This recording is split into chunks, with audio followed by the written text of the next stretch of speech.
time for the Gettin Outdoors podcast, Town Country United Bank Lake Millis Ferry Weekend Hunting and Fishing Report. A weekly update on water conditions, ramp events, generating schedule, what's biting, and seasonal hunting information with outdoor reporters Joe Allen Dunn, Kevin Sims, and Shane Jones. This weekly hunting and fishing report is brought to you by the good folks at Town Country United Bank in Camden, Alabama, serving their customers for over 40 years. Town Country United Bank's highest priority is satisfied customers. Now, here's your weekend Lake Millis Ferry hunting and fishing report.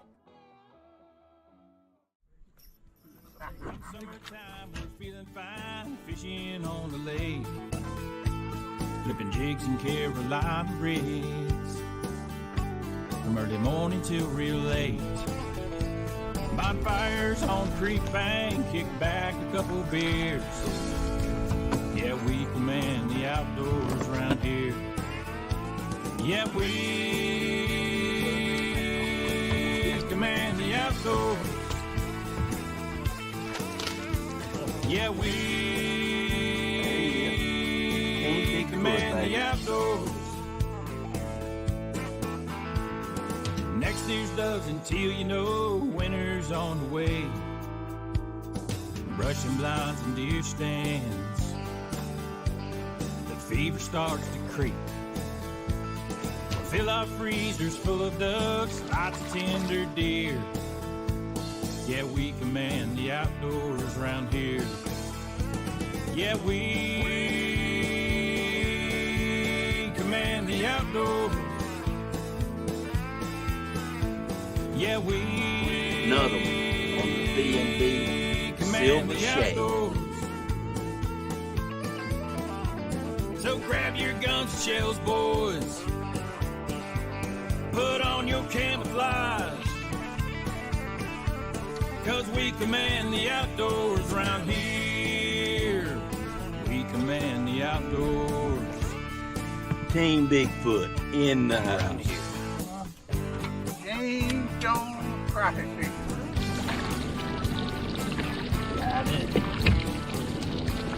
First one, 2023, smackdown. Good afternoon, everybody. Welcome to the Gettin Outdoors podcast, 236 Town Country United Bank Hunting and Fishing Report. I'm live at the Lawler Timber Company Grampian Hills Outdoor Media Center with my outdoor reporters Kevin Sims and Joe Allen Dunn in Thomasville, Alabama, and Mr. Shane Jones in the Crappie Studios. And he's got a big weekend coming up, Shane, up there at the Mr. Crappie Expo. You checked it out today, didn't you? Yeah, I went up there and they were moving a bunch of boats in, man, a bunch of those big vendors. And I seen old Mr. Green Jeans and them moving in their trailer and all that stuff. It's actually, if you ever been to the Deer Expo, it's when you go down the stairs, that's the bottom. That's where the Crappie Expo is going to be. So it's a pretty big area there. It's nice and big and open, but it's going to be fun.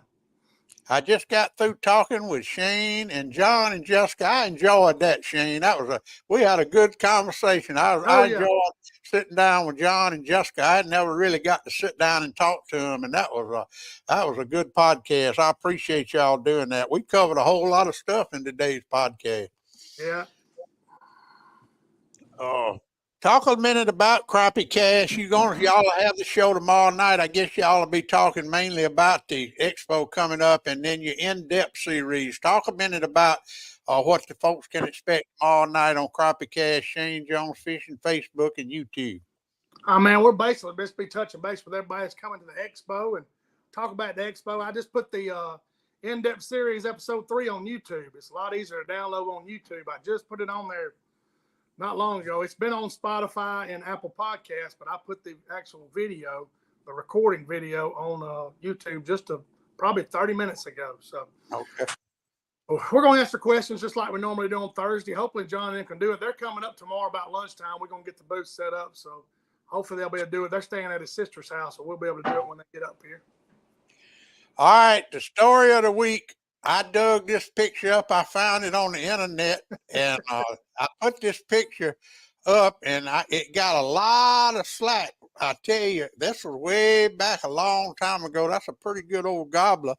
Joe Allen, you want to tell the story about that gobbler, or do you just want to tell everybody who all's in the picture? Because everybody didn't believe me when I told them who all that was in the picture, except they knew two of them, but the third one they couldn't tell who it was. Well, that's something I just can't believe. You know, that's Earl and Boyd and me, but everybody couldn't believe that was me. They thought it was that was somebody else. But yeah, we've been up in Hamburg, Arkansas, working. We come back home that weekend and did a little turkey hunting, and we had a successful hunt. I ain't gonna say the hunt was completely legal, but we did kill a turkey. So that's all I'm gonna say. Hey Shane, look like old Joe Allen been going to the gym and that. He's 170 pounds there. That's a lot. 140 pounds. Oh. Woo! I have some fun with that. What, Kevin? I said, you look how baggy them pants are. He's about 140 in that picture. Oh my goodness! Well, I tell you what, Joe Allen, I know you had to stay over in Thomasville this weekend and do some domestic duties, and I went by your house 2 or 3 times. I know Shane did too, and it looked like those hummingbirds was out there. Just they had their damn hands on their hips, wanting to know where their food was. Well, all the spokes went by and filled it back up, but yeah, the hummingbirds are really me and Donna put up a hummingbird feeder here in Thomasville, and man, there's plenty of hummingbirds out right now. They are. I tell you, I think I keep up with them every year, but I don't think I can ever remember as many as it is this year in as many different places. And I mean, they're just flooding everybody's feeders. It's unbelievable. I'm getting them from all over the state. Old Ronnie McKenzie's on here. Hello, Ronnie. He was wanting to get him some of them ghost jigs. I hooked him up with old Steve's number, Shane. Them ghost jigs. Yeah. Else now. Yeah, I caught some on them this weekend. Sure did. Hey, Miss Lynn said they're all coming over to her house, so she's feeding your hummingbirds, Joel. Good. Keep them fed till I get there. Hey, Shane, what about that big old gator you saw this weekend? Oh, yeah, I seen a big old, man, I was up in one of them creeks in the back, and I just happened to look over. I said, oh, the head on that thing. You know, I couldn't see a lot of his body, so I was like, well, he's not that big. He's 6-7 foot. And then I got to looking at his head. You know, it's a foot between his eyes. I was like, that's a bigger than I think it was. He didn't pay me no mind. He was just cruising around the creek, just chilling out. I've seen him before, but I hadn't been seeing him that close up. So yeah, he's a big one, I guarantee you. And I was up in the mouth of G's Bend Slough, and I looked across the river, and I saw a flock of birds. I thought they were teal. I said, man, here comes a whole flock of teal across the river. And then I looked closer, and I got a good video, and it turned out to be, I'd never seen them before. When they got closer, they were white with black tip wings, and I didn't notice the beak. They got a curved beak. And Kevin, you said you've seen them before. Yeah, well, the ones with the black wings, I can't remember if I've seen that many like that, but I know that we got a lot of the solid white ones, but I don't know if these are just mature ones or these are migratory or what, but that's an unusual video. I said, and it's a little faster flying that you see for a shorebird like that, pretty fast. Yeah, they're called American avocets is what they're called, and they're pretty rare. Here they're pretty rare to see them. I've seen a big old flock of teal come over me. Was it Sunday morning? Yeah, Sunday morning. A big old flock of them. I had probably 30 or 40 of them. They come over at daylight going up towards Joe Allen's. They were getting it, buddy. I ain't heard a shot on the river this year, but I did when I was launching Sunday morning. Mickey Tate, the game warden, was launching the same time as me, and he said he's checked two teal hunters that had teal. He said he ain't seen anybody that's had any.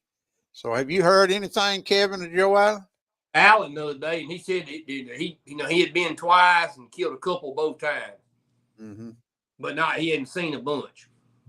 Well, I tell you, I got kind of excited Thursday morning. What's the date? Wednesday, Monday morning, when I coming up the hill to the wood yard, it was 59 degrees. And I got up here and I said, well, if it's that cool, that river's ought to be cooling off. And I put the drone up, and sure enough, all that steam was coming off the river. And that means that water's cooling off, Shane. Yeah, it dropped a little bit. It cooled off a little bit. It's still a lot hotter than it was this time last year. Yeah, sure. It's still in the mid 80s. It's still in the mid 80s. Last year it was, when I was back in the creeks, it was in the low 70s. This time of year, because I got memories popped up on my Facebook of some crappie I found on some stumps, and it was 71, 72. So it's a lot hotter. Well, I got a video this morning. They were landing a helicopter in the parking lot at Bridgeport City Landing, so the spraying is still going on. I don't know what they're spraying or where they're spraying, but they spraying, and I wish we had more communication with them, but we don't. But that's the best. That's the best we can do. But they are spraying. I don't know how far up they're going, but I guess they're going all the way to the Jones Bluff Logging Dam. All right, let's get into the Town Country United Bank Hunting and Fishing Report. I went to the website to find out the generating schedule, and I thought it was going to be simple, Kevin, but it's done got more complicated now than it was. It had minus megawatts on it. Now, I mean, how do you minus a megawatt? Yeah, I'm not sure. I know somebody that works for them. I may try to figure out if that's something like less than that or something. I don't know what that means. I don't know. Yeah, I don't know. It just blew me away. Lou Cobb said it was 78 degrees on Lake Jordan Saturday, so that's cooling off up there. All right, let's go. Well, anyway, here's what the schedule is. It was today at Miller's Ferry from midnight to 3 p.m., no units. From 3 p.m. to 8, 3 units. From 8 to 9, 2 units. From 9 to midnight, no units. At Jones Bluff, from midnight to 2 p.m., no units. From 2 p.m. to 4 p.m., 3 units. From 4 p.m. to 7 p.m., 4 units. From 7 to 8, 2 units. And from 8 to midnight, no units. So that means you throw your jugs out about 3 o'clock or 2 o'clock. And that's out. When I was coming in Sunday about 1 o'clock, boy, they had some jugs right there in front of the opening of the Ellis's, and it was one. It was staying straight up. It'd go on and stay about 30 seconds and pop back up. I wanted to go pull it up, but I wasn't gonna fool with nobody's jugs. But long line jugging, that's what you want to do now, ain't it, Joanne? Oh yeah, it's gonna be that way until November, December, until we have high water. If we don't have any high water, no rain, the long line's gonna keep going until till January. You got to have high water to change that pattern right now. Old Lucas Gibson, Chad Weiss, and old Dustin Jones sent me some pictures. They were over on the Mississippi River, which is out of our range, but I enjoyed seeing that 56, 45, and 29-pound catfish they caught. This weekend, up at Lay Lake at Beeswax, the Alabama Catfish Series, old Big Bama Bryant and that bunch, they're going to be blasting off for the catfish tournament from 7 to 4 this Saturday at Lay Lake at Beeswax Landing. And that's about all the catfish pictures I got this week. Did y'all hear any catfish being caught, Joel? Anybody coming in the store talking about it? No, but I did talk to Big Bama Bryant right before I come here. He wants. I'm gonna send 2 more reels over there for you.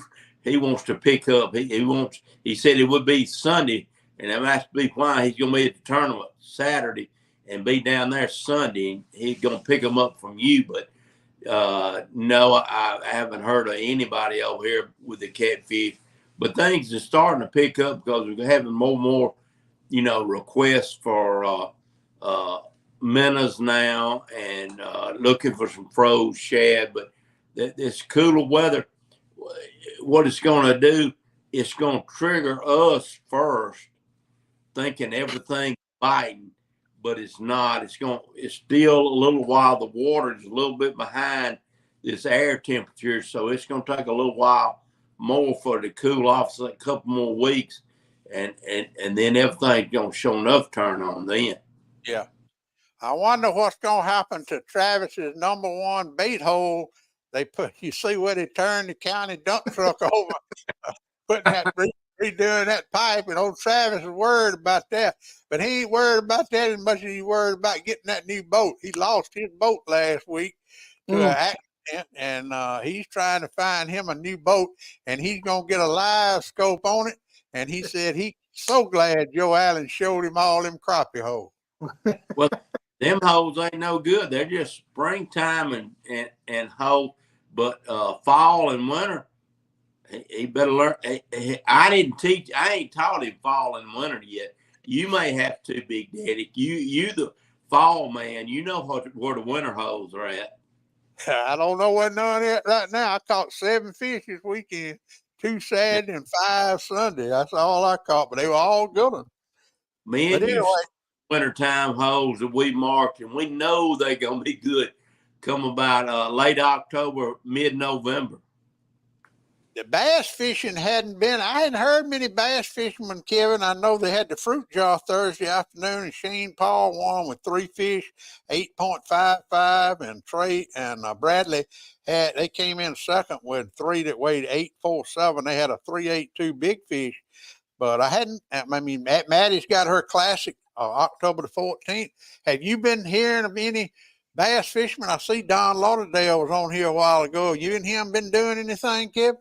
I didn't. Don fished fruit jar. He had like 3 fish weighed 5 something. He didn't have no real banner day. And I went to Demopolis Saturday, and we caught. I fished with a buddy of mine. We caught 4 fish, and it was slow. 5 fish. I think we had 1 shorter, but it was some kind of tournament going on, club or something. And after we stopped at First Creek mouth and fished it, then everywhere we went, there was a boat parked in a creek mouth. So we went up in a slough in a creek and got in the shallow water. We caught them 4 fish, in 2-3 foot of water. The boat was sitting in 5 foot of water, throwing in 2 foot of water. And the guy was fishing. He caught 3 real quick on a lipless crankbait in a red. And I was throwing a swim jig, and I caught one maybe 2-pounder on a swim jig, and I think Mike caught 1 on a spinner bait, but he caught 3 real fast, bam, bam, bam, on a rattle trap on one little stretch. Probably wasn't 50 yards, but it was that red 1-knocker, Strike King 1-knocker, and that was and we fished a lot of water. We fished till near about 1 o'clock, from 30 minutes before daylight to 1 o'clock, hard we could go. And that was all we had done. It was tough. And I didn't see what was called to weigh in, but everybody that we spoke to when we was idled in and out in the creeks, they sitting in the mouth, said all they said it was catching with little. The bigger fish, the water temperatures ain't got them big fish pulled in there in a fall pattern yet, I don't think. That's over in Demopolis, right?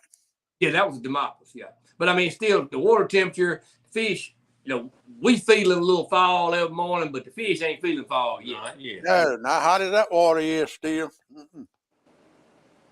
Well, the next big bass thing coming up is Kevin might want to tell it all, but certain areas is going to have a good run stripes, not too long. Yeah, oh yeah, below the dam somewhere. Mm-hmm. But it's still, the water's got to cool off. That when you start getting back to A-rig season, swim bait season, that's when your big spots and your big largemouth and your stripes and all that, you ain't got to go to powerhouse to catch them. You'll be able to catch them in creek mouths and some of your vertical ledges and stuff like that. But we got to have the water temperature come down. But there's something's triggering it, because I talked to Jamie today, and he said he had 2 big store orders and a double handful of personal orders. It's kind of store in California made a bunch of orders, and Pittman Creek made a big order, which I don't know which stores they send them to. They represent about 70 stores. So I don't know where they send them to, but I'm assuming it's up north where the water's probably cooled off a little bit quicker. But it's getting started, but it's early for us. We normally don't get really going until later in the year. All right, let's go to crappie fishing. Adam Ackner and Jeff Giles caught a good mess of crappie in Demopolis. Randall and Tommy, they still catching them over there on Miller's Ferry. Mike Letkins caught a good bunch. He said it was hard, though. It was hard, Shane. Mr. Frank Jordan caught a big bunch over at Miller's Ferry. Tim Maddox is still killing them up at Bankhead. Shane, how was your weekend on Miller's Ferry? I done fairly good. I caught 20 Saturday, but man, it was God. They just had an attitude. They still got an attitude, and they're very scarce. I actually had to break out a minnow rig to catch some of the ones I've been seeing the last 2 weekends. Share that minnow rig with them. Tell them how you rigged that. Man, we were talking about it, and I've done it before. It's been a long time ago. I found some stumps that had a lot of black and white fish on them, and they were good fish, and they would kind of just acknowledge my jig and go back. They wouldn't chase it. They just kind of. So John was like, "Hey man, you forgot about that swing rig. It's just a little split shot and an Aberdeen hook, a gold Aberdeen hook, and you tail hook that minnow, and you pitch it out there and watch it go through that live scope. So basically, that minnow is just falling. Here's your stump. That minnow's just falling, and you just walk that minnow through that, and pull it away from them, and that minnow's doing all kinds of erratic stuff. And I end up catching 8 fish off that one stump. So, and I've been seeing them fish for 2 weekends, so I made them pay, but I just swung the minnow through them just because, like I said, I couldn't get in a bite. And I found a bunch of fish Saturday evening late, and I left them thinking Sunday I was going to go in there and crack them, and they wasn't a fish to be seen. Crazy. What size Aberdeen hook do you use, Shane? I don't know if that's a number 2, maybe. I don't know much about that's what I use, a number 2. I think it's a number 2 gold. The good thing about that number 2, if you go to Lofton's and get them crappie minnows, they're pretty good sized minnow. They're about like your pinky. And if you tail hook them, that hook, that barb of that hook, that tip is barely sticking out, so it's pretty weedless. So now, when you say tail hook them, where you put the hook in? I'm just taking it. If that pin, I'm hooking them right a little ways from their tail. So I'm tail hooking them their head. They're just, when you hook them like that, they're real erratic on there. You hook them right, about mid body up down from their tail, a half inch or so. Don't get in their stomach because you'll kill them, and just tail hook them right there. And are you casting them, or you just I'm pitching them out there. I don't cast. I just pitch it. I get 20 feet from them fish, and I'm pitching it and letting it just swing through them. All that bait's doing is falling slow. And those fish are sitting on that stump, and I just swing it and walk it through there. And you wait for one of them to load it up, and you just reel down on them. You ain't got to set the hook because you got to let him get that thing down in his mouth because they're not real aggressive right now. But he'll grab that minnow, and you'll feel it on that rod, and you just reel down on him, lean back. And just a regular, what size split shot? Does it matter? It's a BB size. It's not real big, Big Daddy. I don't know what size it is. It wouldn't be enough hardly to slip cork. It's just a little. It's not real big. You have to be patient. You have to flip it in. You want it to fall slow. You want it to just creep through those fish. But it worked. John reminded me, and I said, man, I ain't done that in a while. I'm gonna get me some minnows, and I went and got some and caught those fish. And it's really good for people that just getting a live scope because you can track that split shot in that minnow. I mean, they look big on that screen. So, but it works. Michael Buckadam said the leaves are starting to turn up northeast Ohio. Well, I reckon they are, Michael. Y'all, it's probably 30 degrees up there now. I'll be glad when it comes down here. It's coming, Big Daddy. Like I said, I think we're about 2 weeks. Talking to Eric, I think we're about 2 weeks as far as the crappie fishing because, like I just told you and shared with you a few times, my memories pop up on Facebook from last year, and I was smoking them this time last year. Both weekends. Just I was limited out by 9:30 in the morning, so it's coming. It's just a little early this year. Well, what are you going to do this weekend when this will be the first weekend that you ain't been on the water, I guess, since you went to Florida down there and you still took your boat down there. You're going to be in the big Crappie Expo. Yeah, at least I'll be talking about fishing. I won't be fishing, but I'll be talking about it. So hopefully we got a big show out. I hope a lot of people from down that way come and from all over. And like I said, it's going to be a nice show. I went there today, and they got a pile of boats in there. Lord, they got a pile of boats. And now tell everybody where you're going to be, Shane, and how they can see y'all. And you want everybody to come see you. Tell everybody what you're going to have in your booth to show people. Yeah, and we got a big Crappie Cast banner. It's a big banner. You can't miss it. And you can't miss me and John either. So we're actually on the corner.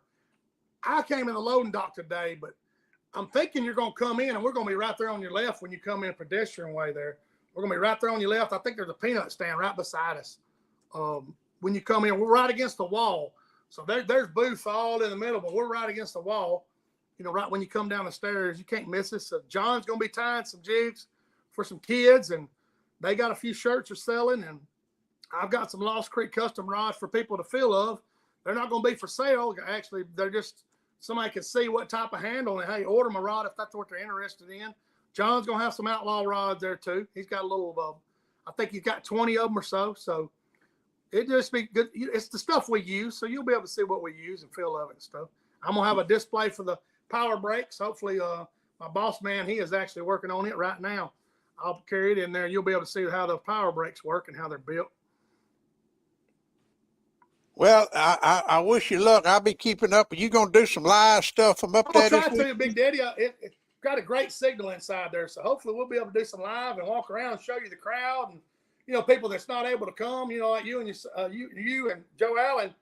You'll be able to see some of it because it is there's some. I seen Bass Cat, Sea Arc, Nitro was there. I don't know what kind of all boats there were around there. They were everywhere. Beatdown Products was there. Scott D said he's had tickets to the expo. I believe Wiley told me you can get them on Ticketmaster or you can get them at the door, I guess. You can get them at the door. It's just like the Deer Expo, Scott. You can get them right at the door. I went in today. Everybody was nice, man. I'm just glad he brought that thing to Alabama. I tell people, it's Alabama doesn't, believe it or not, they don't support a lot of stuff like that. And as far as crappie fishing, it's kind of sad. So I'd really like to make a showing. Because everybody complains, stuff don't come here, but when it comes, don't nobody want to, show up. So, they're going to have an on water boat show at Lincoln Landing Saturday, and all those boat manufacturers that are at the expo, they're going to have a rigged out boat at the landing. Yep. Of course, you got to sign up and sign a waiver, and then they're going to let you get in that boat and try it on the water. I can't ever remember a boat show like that. No, it's nice because, those boats are so expensive. Before you bite the bullet and sign the papers on those things, it's nice to be able to get a Vexus or a Sea Arc. I don't know what all boats are going to be at the boat show, but probably all the ones that's at the expo is going to be there for sure. Joe Allen, you need to get all your clothes washed and floors mopped and carpet vacuum and go up to you, and Donna need to go up there Saturday and look at those boats. Yeah, we might do. I just ain't got the money to bite the bullet on one yet. Well, I heard through the grapevine that there's some timber falling over there on that Dunn property over that back. I know you're getting a check every week for that. That's got to keep me living the next year. Hey, Joe Allen, I did hear this week that they are going to reopen red snapper season on the 29th of September, 4-day weekends till they reach the quota. That is awesome this time of the year. Talk about that a minute. Oh, yeah, that's coming up, and it's going to coincide with all the stuff that they have going on down on the coast. This time of year, you have the trout moving back in, the water's not cooling off as much, but it's the salinity is real high. Salt water's coming in everywhere because we're not having no rain. Aaron sent me some pictures of some big speckled trout moving in around his pier that other night. He was actually digging oysters around his piers, eating oysters and getting ready to catch some speckled trout. So I said, that's going to be nice. Yeah, I'm glad they did that. I think that's really nice. I wonder if we're going to have limit. Is there other things in season? Triggerfish, amberjack? All I heard was red snapper. They're going to open it back up for 4-day weekends, Friday, Saturday, Sunday, and Monday, I guess what it is, until they reach the quota, every weekend until they reach the quota. So that's pretty cool. Joe Allen, Dunn Sports. What's going on at Dunn Sports? All right, we're kind of shifting gears. Dove season done come in. We've noticed, the migration has started. Tractors and trailers coming up 43. They're headed to plant old patches, seed all the stuff, the sprayers and spreaders, and I've even seen trucks loaded with seed and fertilizer even going out planting already. So the deer hunters are getting started. They ready to go. So we got, we still got a whole bunch of winter gear that hadn't come in quite yet, but we got a lot of Drake and Browning. We're gonna have it all there, all kind of guns, ammo. We got a good selection of ammo. So, ammo got a little bit better. So things are gonna be a little bit better this year than it has been the last 3. How about them jackets and the long sleeve shirts? It's getting that time of the year now. Oh yeah, and we're gonna have a lot of the hottest thing coming in this year. Everybody's going back to the either old school brown or the old school green. That is the hottest camo on the market right now, and we're gonna have a lot of that. And it really, to me, it looks really good. Some of that vintage camo. That's right, D. Put the vintage. That's that old school camo. Yeah. Earl Austin, Earl's son, told me, he said, Daddy still got that shirt. and can still wear it. Yeah. He's getting a little thicker than that, but not much. Hey, Bud wants to know you're going to have some of the big boy Browning shirts back in stock, Joel. Yeah, I'll have some 3X, 3 and 4X. Well, I'm glad, Bud. You ought not to have to pay for no shirt. You're rusty either one. All right, Kevin, let's talk a little bit about rodeo. I got the schedule of all the rodeo events coming up at University of West Alabama. The big rodeo's coming up not this weekend, but next weekend. This weekend, y'all will be at Viking Stampede in Marshall, Missouri. Then next weekend will be the University of West Alabama Showdown in Livingston. Then the Three Rivers in Sykeston, Missouri. Then Southern Arkansas, Magnolia, Arkansas. And then Murray State in Murray, Kentucky. Are you going to go to all of them, Kevin? Yes, sir. All right. Talk about them. Talk about what, I mean, good gracious. Well, the fall is a little bit more traveling, but both the Missouri schools that have good horses, be good horses. Our rodeo this year, I think that Brody told me the contract. I forgot that we're gonna have some good stock this year. We're gonna have Jumbotron. There'll be 2 on foot video cameras running the arena. There'll be just like you see at a NFL football game, it'll be a man on a boom pole running up and down with a camera. They'll be showing media days and all the bloopers and stuff on the screen. It's gonna be a big rodeo, and I went to all of them last year in both things, and that UWA can compete. Our arena is not quite as fancy, not covered, but people wise, that UWA can compete with the people come and to put on the show. It's good. It's really a good thing, and every one of them I went to was good. We had some bad weather at one of them, and the arena was really wet. But I think they've got a new arena there in the spring. The last one that we go to in Senatoba, I heard they had a new arena. But Brody went to Brody's been busy this summer. He's been busy. He went to Popperville Friday night and rode. He got a 66. He went to Loosedale Saturday night. He come in third. I don't know what the score was, but he got a check. They had they didn't pay more than 2 spots. He got a check Saturday night in Loosedale, Mississippi, and they're actually leaving tonight about 6 o'clock. Gonna drive and try to be up there in the morning to get set up and get a good parking spot for the guys that's taking horse trails and all that in Missouri. Well, good luck. I hope they do good, and I hope he don't get hurt. Lord have mercy. He's got some experience now. He ain't a rookie no more. That's right. It's the second go round, and that I don't know that he's been on quite the quality of horses this summer as he's finna get on, but he's covered the last probably 6 out of 10, maybe 6 out of 8. He's gotten better, so I'm hoping that the results will show best on this year. I see old Michael Hilliard's on here. I know he's going to fish up that Lay Lake at the Alabama Catfish Series tournament this weekend. That'll be a shootout. Now, you hot, Joel? No, Denise has done started cooking. That scent's coming in. It smells so good. I'm fixed to have to go to the kitchen and eat. All right, tomorrow night, 7 o'clock, Shane Jones Fishing, Shane Jones, YouTube, the Crappie Cast. Y'all going to be talking about the expo. Let me go over the event schedule for all of y'all that might be going to the expo. And all the action is going to be at the BJCC and at Lincoln Landing, which it ain't that far from the BJCC to Lincoln Landing.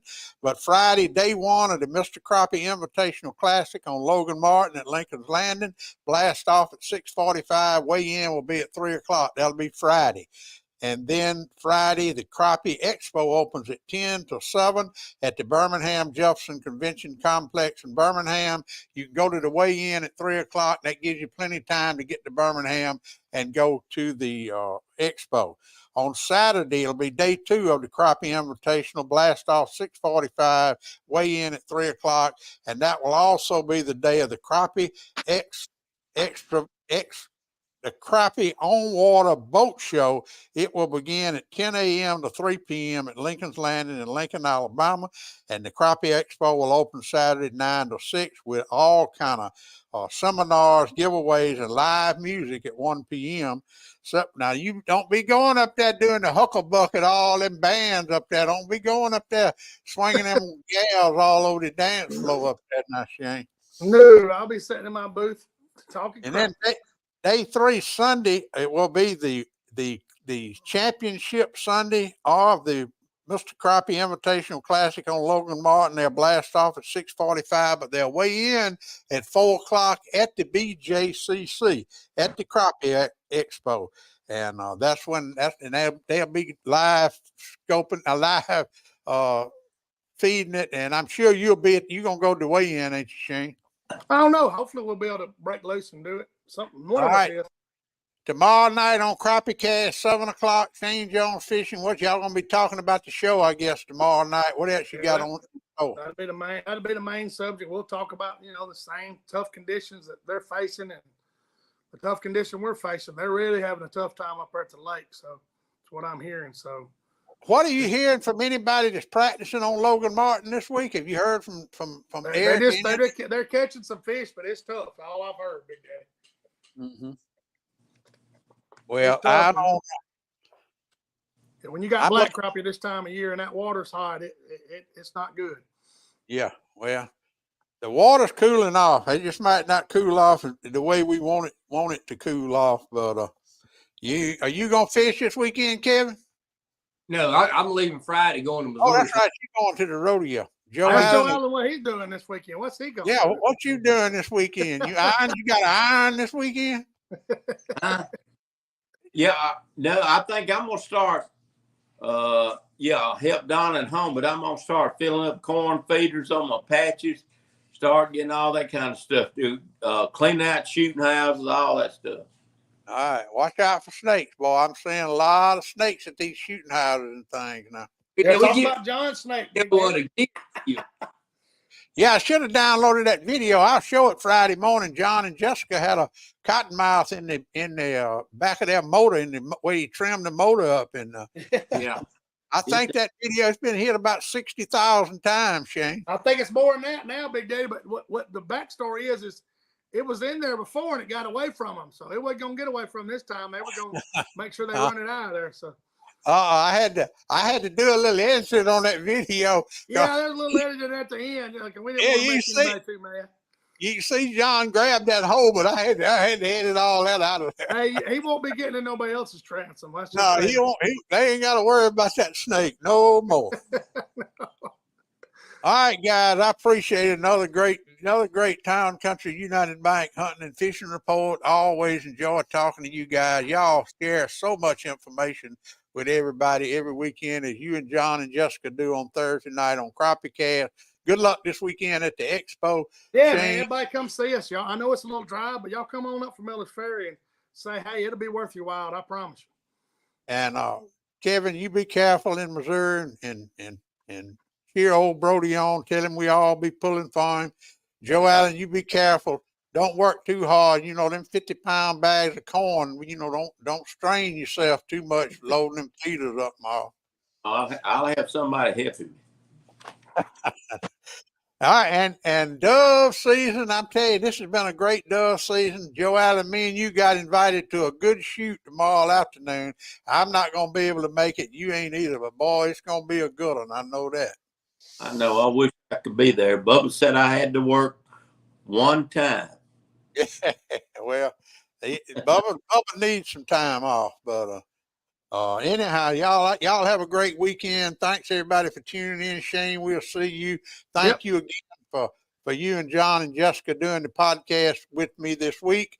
And we'll see y'all next week, same time, same channel, right here on the Getting Outdoors podcast, Town Country United Bank Hunting and Fishing Report. Pap taught me every critter's track and how to set a hair trigger on a trap. He taught me to shoot, scale, and skin and make a snare with a leather strap. He taught me to be a part of the woods and all his woodsy tricks. Said you gotta walk soft on 2 light feet and try not to break no stick. I thank Daddy for my savvy, how to hunt and how to carry anything that I might need to get a piece of skillet meat. How to walk and how to hide, how to crawl and how to slide, how to sneak, stalk and climb and do it all on 2 light feet.